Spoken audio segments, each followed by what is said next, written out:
for joining us. I'm Sally Penny, I'm a barrister and I'm the founder of Women in the Law UK. We'll start at 1 o'clock. Welcome to the Women in Law seminar today. I'm trying to think what we're doing. We're talking about overcoming our fear of public speaking. We've got a fantastic expert who's going to be training us today, Susan Heaton-Wright. She was a guest speaker a few weeks ago when she talked about communication, how to communicate effectively. None of you were on that, so you can watch it again on our YouTube channel and please like it. It's a fantastic session. It's really good just to play in the background whilst you're doing other stuff. So let's get going. Susan, over to you. I'm a public speaker in the last world, not in the virtual world, and I always get nervous. Today, what I'm going to share with you is some ways that you can help with your nerves and managing your nerves, whether you are doing public speaking like in that old world that we lived in, or even virtually now, because I'm nervous just starting now and it's perfectly normal. But before we start, I just wanted you to invite you to do a couple of things, and that is in the chat box. Can you see the chat box at the bottom? Every so often I will ask questions and I will double check what the chat is, or Sally will do, because to have your input as well is really, really useful. And also right on the right hand side, there is a reactions button where you can actually do, you know, this, applause or thumbs up. And that's great for me to see that, because I can hear that, I can see that you're listening and taking note. And it might be one of those aha moments that you think, actually, that's doing it for me.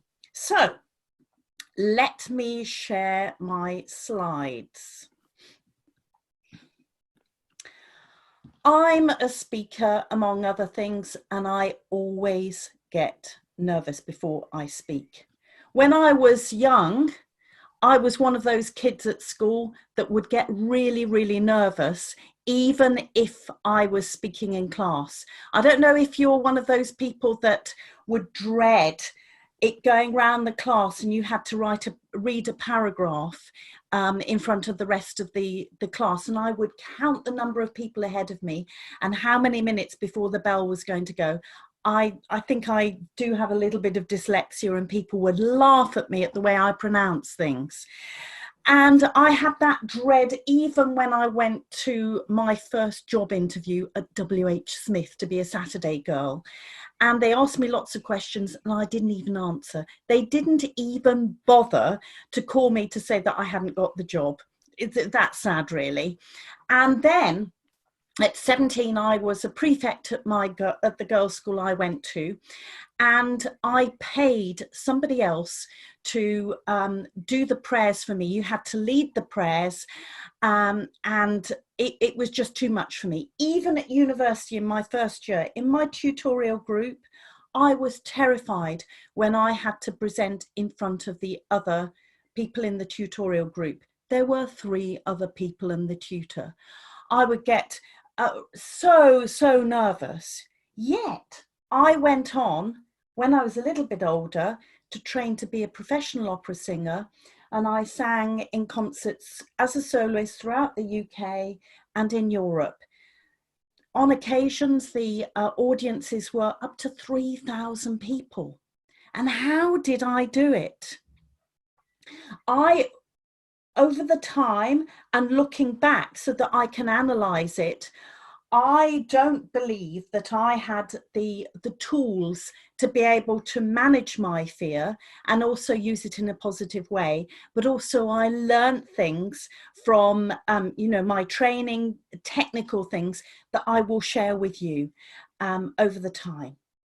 So this is something that I think this statement is almost horrific in these times when we have so many people that are dying from the coronavirus.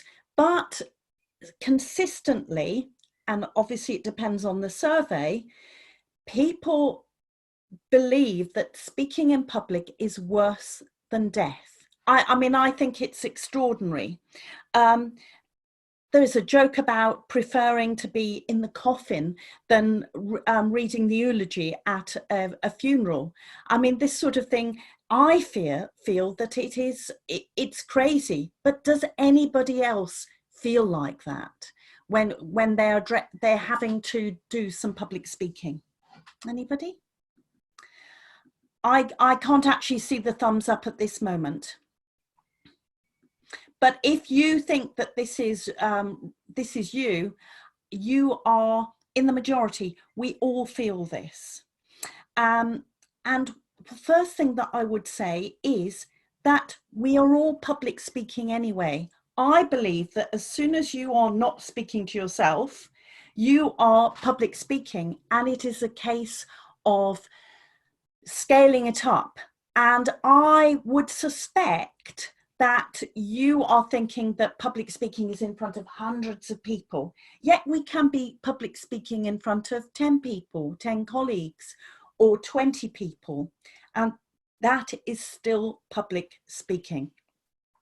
So let's go a little bit into the neuroscience behind this, because I think that if we can understand what's going on in our bodies, it can begin to help us and support us to coming up with some great ways of managing our fear.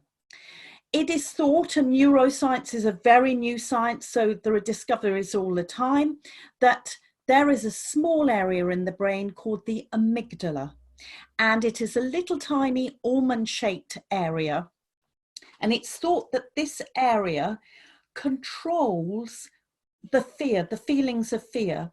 That is working in the background consciously, but mostly subconsciously. And if it detects fear, it will prepare our bodies for what's called fight or flight, for that impeding danger with adrenaline, and we get various symptoms from it. So the symptoms that I tend to get, I get very sticky hands, my knees have been known to shake, I breathe very shallowly, my heartbeat is going, I've got a fluttering tummy. Any other things that other people feel when they are scared? It'd be really interesting to hear what the symptoms people have. So if you write something in the chat, I'd be really, really interested to know. Everyone's being very shy. Internally shaking, oh, shaking, yes. Anxiety, absolutely. And you see all of these things come from this rush of adrenaline that's preparing us to actually fight the danger or to run away. And the difference is that when we're public speaking, we can't do that. We certainly can't run away. Certainly if there was a hole in the floor, there are occasions where I'd love to jump in it in the past. Yeah, rush over words, yes. So all of this is related to the adrenaline and us preparing for that fight or flight. Thank you for sharing that. So where is your perceived danger?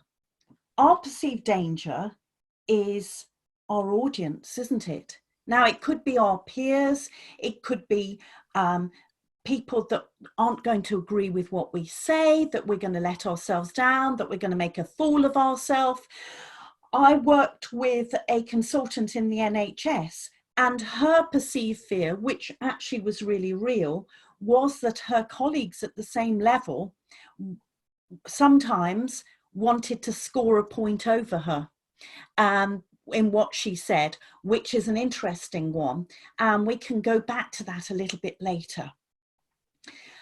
As we are in a heightened psychological state, which I think you would agree, when you've got all of this adrenaline going and you've got all of those symptoms of fear, we need to be really, really kind to ourselves. We've got to positively think of self-care and looking after ourselves so that the fear doesn't take over.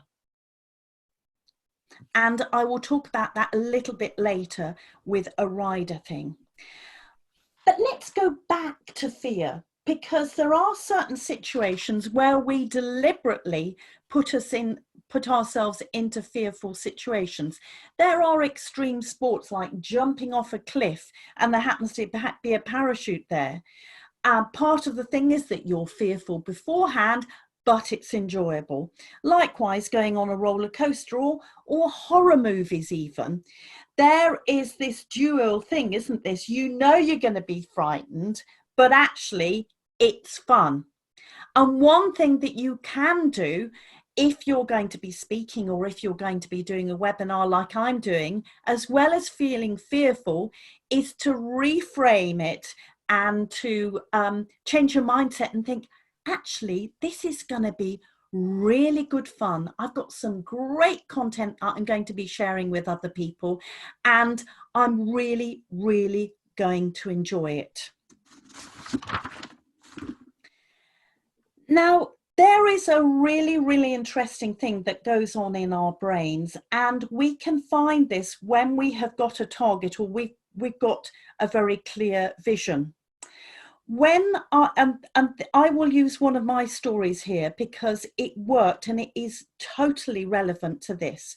When I was 18, unfortunately, right in the middle of my A-level exams, I was involved in a hit and run accident on a dual carriageway late at night, just outside Birmingham. It was very dark, and what was a hit and run car, a car that had been stolen, took the person I was with 50 yards down the road.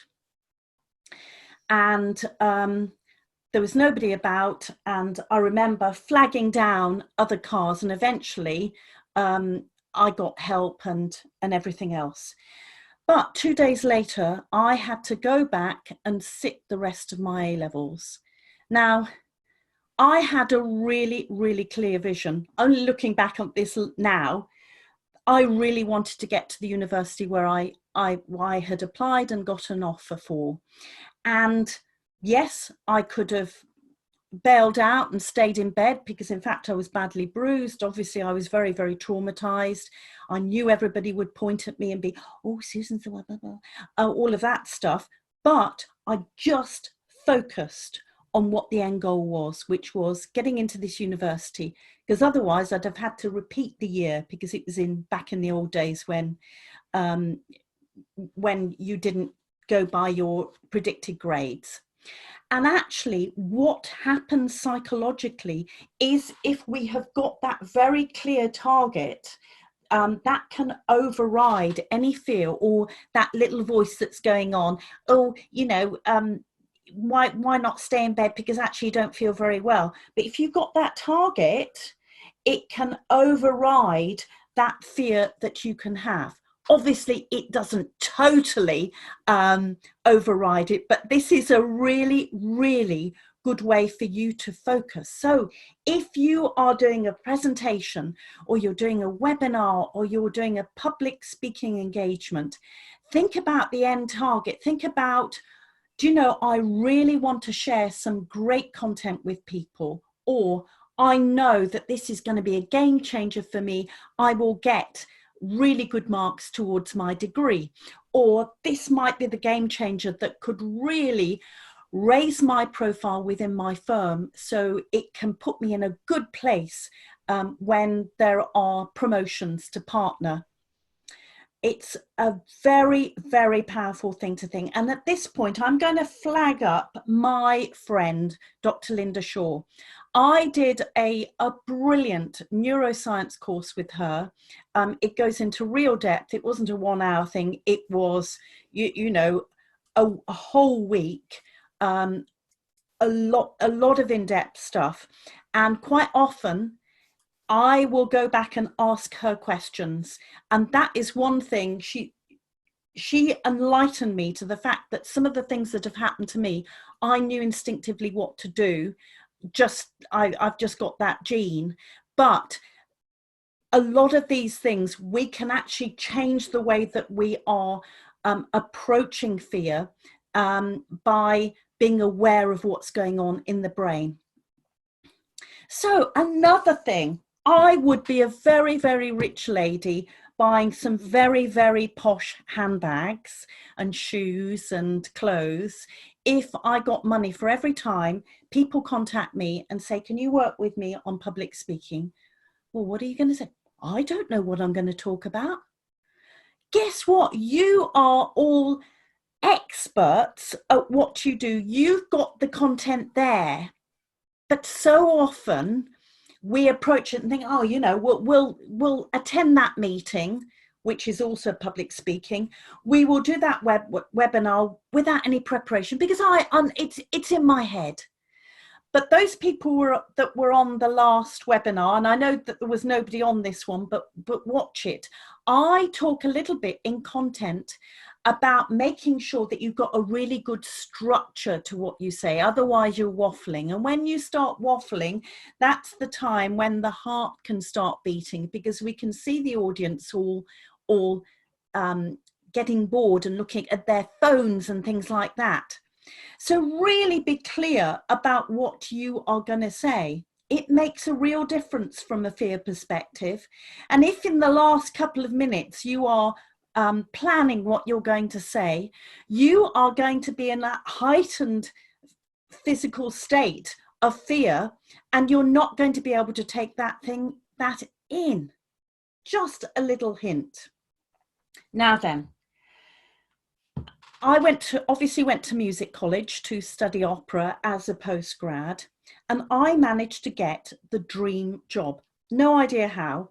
At the Birmingham Conservatoire at Symphony Hall in Birmingham in the 1990s. It had just been built, and it was regarded as one of the 4 top concert halls in the world, and all of the big international artists, classical artists at the time, they wanted to come and sing to experience the acoustic.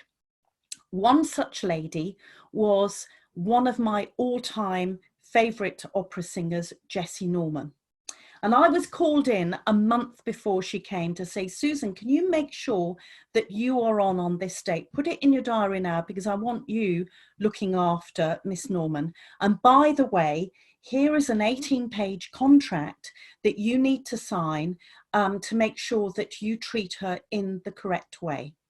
Now, obviously, they thought it was a real joke, but you know, I took it very seriously, and I read through the contract, and it was everything from do not talk to Miss Norman, do not look her in the eyes, do not turn your back on her, she needs water that is room temperature, you will take her down to the opera, to the concert hall, you will accompany her back, all of those things. And of course, on the day, I did exactly what she asked me to do, and she didn't talk. She was very, very focused. We went down to the platform on the lift. Unfortunately, I couldn't get in with her because she's a big lady, so I had to run downstairs to get her at the other end when she came down. But she sang 2 times 45-minute sets with a full orchestra, no microphone. So singing over that sound, she would have been absolutely exhausted. But she didn't go back and shower and, you know, put her diamonds on and things like that. No. She asked me to take her up to a table which had already been put outside, where she sat for 2.5 hours. And she had a cup of tea, she had some sandwiches, and she talked to every single one of her fans. And she gave them some time to make them feel special. It was then I realized why she had that 18-page contract. Because everything was about her audience, about doing the very best she can. And she knew that physically and mentally she had to be fully prepared, and she had to have some things in place so she would be focused. One day she would be at Symphony Hall in Birmingham, which was a world-class concert hall. The next day she might be in the Midwest, where people don't understand that they can just walk into her dressing room and have a chat with her just before she went on stage. So she was protecting herself, but she was doing it for her audience. So what I'm going to say to you is that by doing that, we are creating our own safety net. We're creating our own sort of safety ring around us to be the best we can be. And I positively encourage you to have your own Diva rider. Now, I know, Sally, you are very good at asking for what you need when you are speaking, because I know you mentioned that before. And that is absolutely right that you do that, because ultimately you are focused on performing to the very best of your ability, and it's about your audience. So what sort of things could you need? Now, today, for example, for this, I made sure that, you know, Sally and I were on here a few minutes early, so we were able to do a tech spec. We're able to do the sound. I had checked my sound. I've made sure that my Wi-Fi is totally compliant with an Ethernet, so I don't bounce off. I've got water here. I've got my lights on. What might you need if you were doing a speaking engagement or a webinar? Do you need to know who's going to be in the audience? Do you need to have a technical check beforehand? Do you need to have a chat with the host beforehand? These are all things for you to consider. And I positively encourage you to create your own Diva rider so that you can perform to the best of your ability. And given that you are feeling fearful, you remember I said earlier on, self-care and creating a safe psychological zone is really, really important. So the next thing is your audience. So, and actually, if you start focusing on your audience, things become very, very different. Now, we saw that with Jessye Norman, who, by the way, was the equivalent of Beyonce in the 1990s, because classical singers were almost the pop singers, the international ones of the day. She was that big, that famous. And I was hugely, hugely honoured to meet her and work with her. But the thing is about audiences, we can be focused on ourselves. Oh, what if I make a mistake? Oh, I'm going to make it I'm, and focusing on you, and it's your ego. If you turn it round and you start thinking about your audience, that I want to serve my audience, I want to give them good value, I want to be able to share some really, really good tips, you are taking the focus away from the ego to them. And I'm going to serve my audience. And I believe that that's one of the things that Jessye Norman did as well. And it takes a lot of pressure off you. Okay, so we're coming to the free solo story again. There is a documentary, an Oscar-winning documentary from last year called Free Solo. I'm pretty certain that it's available on to stream, and it is the most brilliant documentary. It is about a free solo climber called Alex Honnold, and specifically it is about him climbing this 3,000-foot lump of granite called El Capitan in Yosemite in the United States. But the difference is, as a climber, he had no ropes. Yep, he was climbing with no ropes. It became apparent that I think that people already knew that he seemed to face fear in a different way to other people. I couldn't even contemplate climbing 1 meter on that without falling off. But for him, this was something that he was able to deal with. But people felt that his amygdala, you know, the area that I mentioned of the brain that is involved with fear, didn't work in the same way as others. And so he had an MRI scan, and they were working out whether the amygdala was working in any way. And he was shown loads of scary photos. Nothing happened. I mean, the amygdala, it was as though it was asleep. And he came out of the MRI scan and said, you know, the pictures weren't very scary.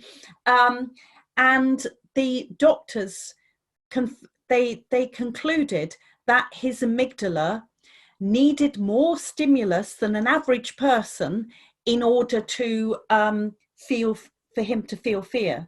He actually disputed that. He said, I do feel fear, but actually, when I feel fear, I know that I have got to practice and practice and practice to push that fear away.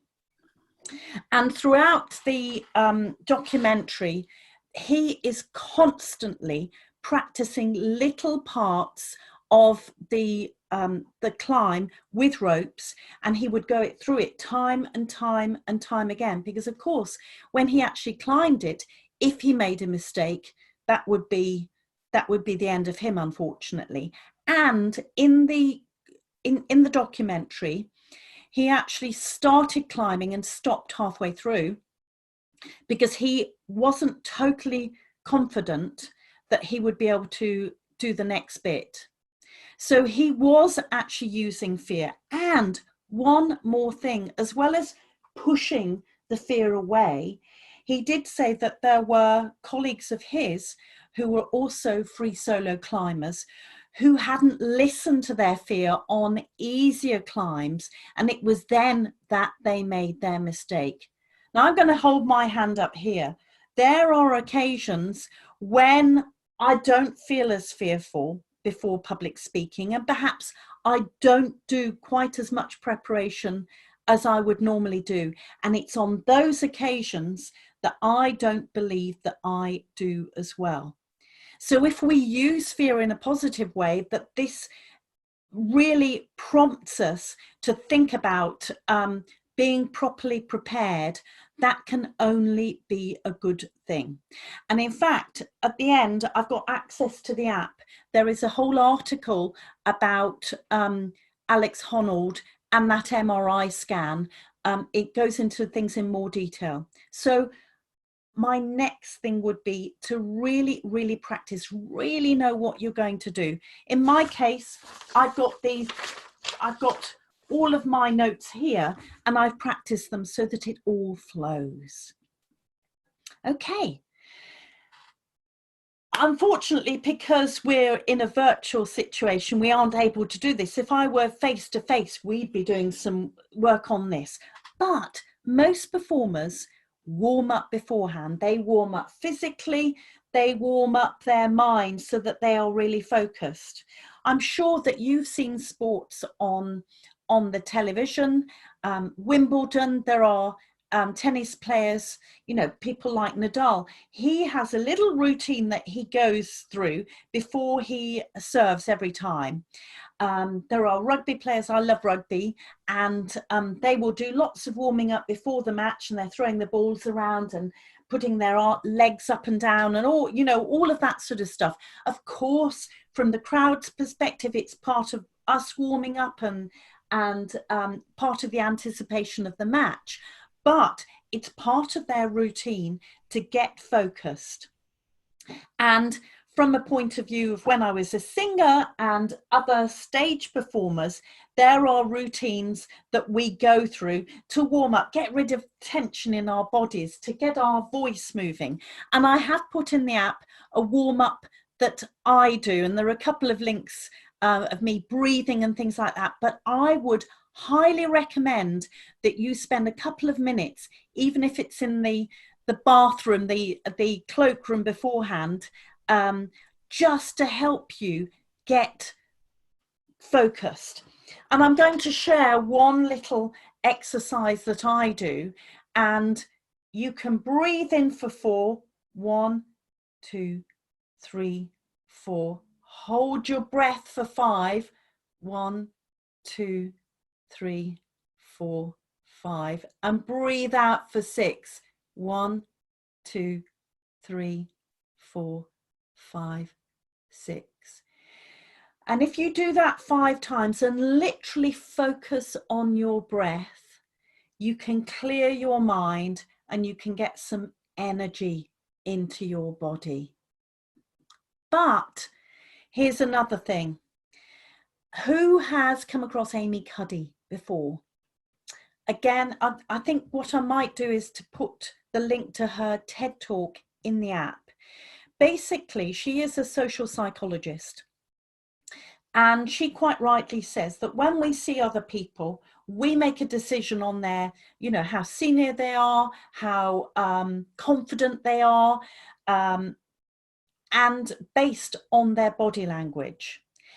But what she identified, and it has been disputed scientifically, so I will flag that up, that people can change the way they feel internally. So we can change how confident or lacking or anxious we are by the way that we use our posture.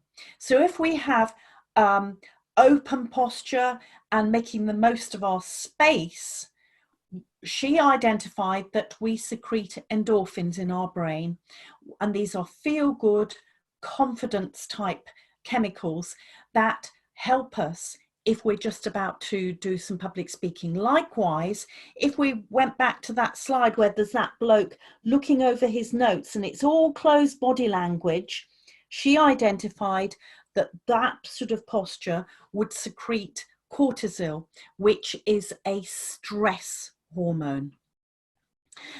So what I would say is that it is worthwhile spending a couple of minutes in the cloakroom and adopting this sort of stance and just breathing in, doing the breathing as well. Yeah, I know.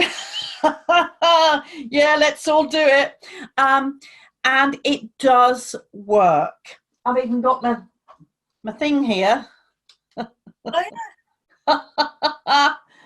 But if you stand and if you put your legs far apart like this and just do that breathing in and out, so you're clearing your mind and you're just taking up the space. And oh great, it's brilliant that people are doing that. I might do a little video to put in there. It can really make a difference. What I found for me was that not only did it make me feel more confident going on stage, but afterwards I wasn't looking around for, oh, somebody's going to tell me I did something wrong, and that's back to being a music student. It actually made me feel so much more confident and focused. And here's another picture at another event that I did. You can do this as well as that. No, not at the same time, but that's another really good way to do that. But one little tip, don't do this and then go back and sit like this, because it will neutralize all of the goodness that you've had from adopting the power pose. And as I say, some people dispute this scientifically. However, if it makes you feel better and it works for you and it's a placebo, I'm with that. Are you? Yeah, absolutely. So another thing is Diva Feet. Now again, I can't really show this. I've got my slippers on as well. But what I do is that I adopt, I put my feet hip width apart and I let the weight go onto my feet. And so when I'm speaking, this means to say that I feel relaxed, because all of that tension, by me being grounded, goes into my feet. Now, what about if we're sitting? Because in a lot of these meetings now and webinars, we're all seated. There is a sitting diva, and I will put, I've done a little video about this, and this is sitting on your sitting bones so that you're firmly on your seat and your feet firmly on the ground. So you're not sitting back like this. Immediately I'm adopting a less powerful position, and it's not so good. But sitting bones and you're ready to go, and this can give you real confidence. Okay, so we've got through quite a bit, and I know that people are taking notes, which is fantastic. There are occasions that fear is not our best friend. Who has found that they are self-sabotaging? Perhaps they're making it, yeah, all of us, we've made an excuse because something is so fearful that we think, oh gosh, if I avoid it, if I don't do it, then I'll have an excuse if it goes wrong. Well, here's one example of somebody who did self-sabotage, in my opinion. I'm a great fan of tennis, and Nick Kyrgios is the current bad boy of tennis. And he had, you know, a real grudge with Nadal. And the previous time they'd met earlier on in the year, he had beat Nadal. And he normally behaved very badly with Nadal, you know, cheating and doing silly things. And on this occasion, there was a big build-up in the press about this particular match. Now, most people would have really prepared themselves physically and mentally, had an early night before a big match. Not Nick. He was found in Wimbledon Village, obviously snogging various girls. Don't know what else happened, but he certainly didn't have an early night, apparently. And when it came to the match, lo and behold, he lost. But he had that excuse, well, you know, I was up in Wimbledon Village last night snogging all the local girls. He had that perfect excuse. If he had won, it would be, wow, gosh, Nick won, even though he didn't have a good night's sleep. So actually, he was self-sabotaging the opportunity to do really well by some fear, in my opinion. And do we all recognize that? Because it can be so easy to do, or we're not fully prepared, or for example, we leave it too late to go somewhere, so we're flustered and oh gosh, it wasn't Susan brilliant? Yes, she was late, but she still delivered okay. Or oh gosh, Susan was late, well, she did very well, but it wasn't as good as you're giving yourself an excuse. You're better than that, ladies. You know, step up and face this fear, and don't use it as an excuse not to be your best, please. So another thing is power breath, and it's something that I learnt when I was a singer, because you'd be on the side of the stage and you'd have to launch yourself onto stage where the audience were, and they would suddenly see you and you needed to be a character. You can't just walk on and then suddenly become a character. You've got to be that character from when you first appear. And there's something that I call power breath.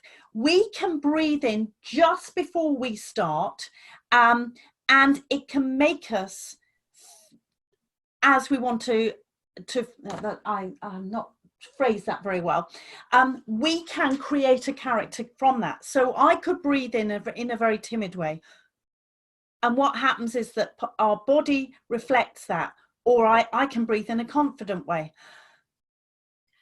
And so what I suggest you do is that you dot power breath just before you start. So if you think, I'm going to be a confident speaker today, and you will find that that works. Practice it. Don't practice it in front of an audience for the first time, but do it in front of a mirror. And it's magical what happens if you start thinking, I'm a confident person, so I breathe in like a confident person. Now, there's one thing that I have missed out, and that is that we've talked about public speaking, but public speaking, I would be incredibly nervous if I was speaking in front of 3,000-4,000 people, but I would be nervous in front of 200 people, but not as nervous. And actually, why not do things in steps? Think about if you could speak in front of 20 people, and then could it be 30 people and 50 and scale up, because then you will build up your confidence. And the next time you feel fearful, you can say, yeah, I feel fearful. That's part of my routine and part of how I address this. But I've already done 80 people. This is 100 people. So doing things, what I call pole pole, which is a Swahili word for take your time. If you go from 0 to 3,000, yeah, it's going to be a massive jump. But pole pole, taking your time, taking it step by step, that will help you build up your fear factor so that you can address these things. So I mentioned that I do webinars, and I do webinars, virtual coaching, online courses, and I'm a virtual speaker. And I'd be delighted to have a chat with any of you if you're wanting these sorts of services. I do have an app. You can either scan it now or look in Google Play or the Apple Store, Superstar Communicator. In there, there's a little bit, and you don't have to give me your email or anything. In there, there is a section called Slides, Notes, Learning, and I've created a particular one on manage your fear. And so there are additional resources there that might be of interest to you. So please keep in contact with me. I'm always delighted to be connected via LinkedIn. I've got my own podcast, Superstar Communicator, and, you know, just happy to take your communication. So before we finish, I get nervous before I speak, but I prepare, I change my mindset, I know what I'm going to say, I warm up physically and mentally, I step up to that microphone, and I enjoy it. Good luck, everybody. Hooray! Thank you so much. Let's do our virtual clap as we always do on here. For Susan, you'll go back on the big screen in a minute. That was a really good recap at the end, because I was trying to deal with other stuff as well. So I hope you all found that useful. Good. Just one last thing to give us a confidence, then we'll clap again for Susan. Oh, three last things. Number one, I did a course in Gray's Inn.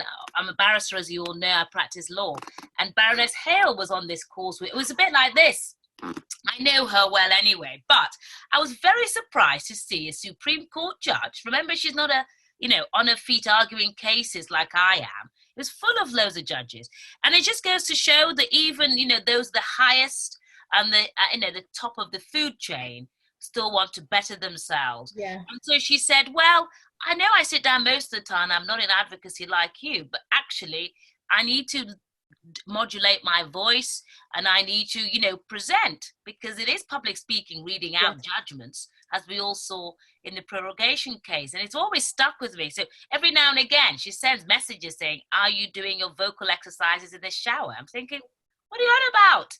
I'm too busy for that. Now I'll be doing this.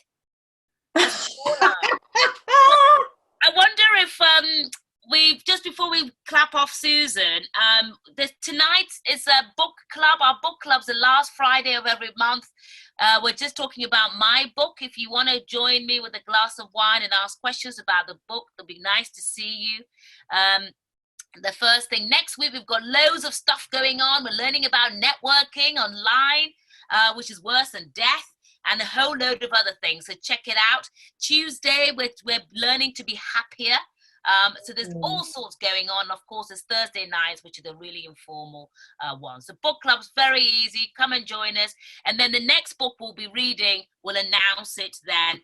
So it's really good, just so we're not all going insane. But for now, can we give a massive round of applause to Susan, please? Oh, thank you. Thank you for being an good audience. And if you enjoyed it, please say you did, tell your colleagues, and of course, connect with me, connect with Susan, and tell her that you did, and on LinkedIn. Thank you so much. Bye. Bye.